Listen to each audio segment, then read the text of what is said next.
I am standing here in the Demoulas family boathouse at the end of year 2. So we've been through 2 seasons of using this fantastic new facility that was designed in large part by Olson and Lewis, specifically by Chris Doctor. When I first met him, great energy. I was looking forward to working with him. And my first goal for any design project is to immerse myself into the culture of the community, the people, the users, understand who they are, what's important to them, how they use spaces in general. Chris Doctor and I worked for about a year in visiting other boathouses and seeing the latest and greatest in design features from other boathouses, and then blending that with the specifics of what we needed on this site to commemorate the legacy of this program, appealing to both current rowers and also the 1,000 or so alums of the program. The old Lyman Boathouse had a lot of meaning to everybody on campus, but it was old, it didn't serve its purpose, it was too small, and oh, by the way, it would flood every year because it was in a wetland. The scheduled approach to the project was strategic, to try and get this done in a manner that was going to work best with the school.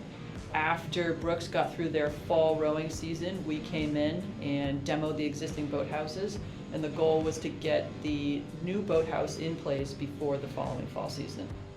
So the things that were really important were a wood environment, seeing the trusses, also the porch, and of course the fireplace was really, really important. A wood burning, a real masonry wood burning fireplace was really important, so that history can carry on in the new boathouse. First, we had to site the building. We had one boathouse and a storage building essentially on the site, which were closer to the lake. So we decided we would try to move the boathouse a little bit uphill so that we could actually enter the second floor at grade, but then also have the lower level direct access to the lake.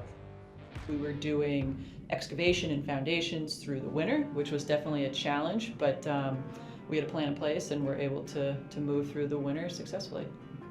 What we ran into, I think we ended up getting at least 6 different variances from different organizations at the state level, local level. Some of the other things we had to work with was the limit of impervious surface. And so what we had to do is calculate the existing buildings and all the existing impervious surface, and that was the limit of the size of the building.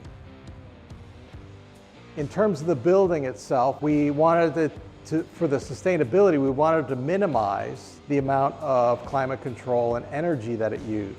By adding a cupola, which it turns out is a Brooks thing, most of the buildings at Brooks School have cupolas, which was actually one of the first things I thought that would go, but they insisted on keeping it.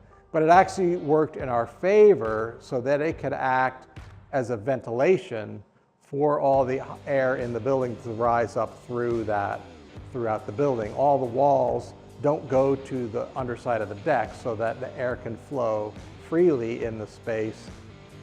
One of the other constraints that we ran into was that because this is a water supply district, technically the plumbing code requires that there is no plumbing in this building, in this location. And so it was a 500-foot setback for that. So we had to get a variance from the state plumbing code board to put a remote toilet. And so we went to the 500 feet, put in a remote toilet. That seemed to work really well actually for the campus in general, but also for the building. One of the other things we did, because we couldn't have plumbing in the building, was how do we provide water for drinking? And so any plumbing fixture that had a drain was considered plumbing. So what we did is we created faucets on the outside of the building, almost like hose bibs, but we found a device that you could literally just push with a bottle and fill with water, and they're filtered from the water that comes down here.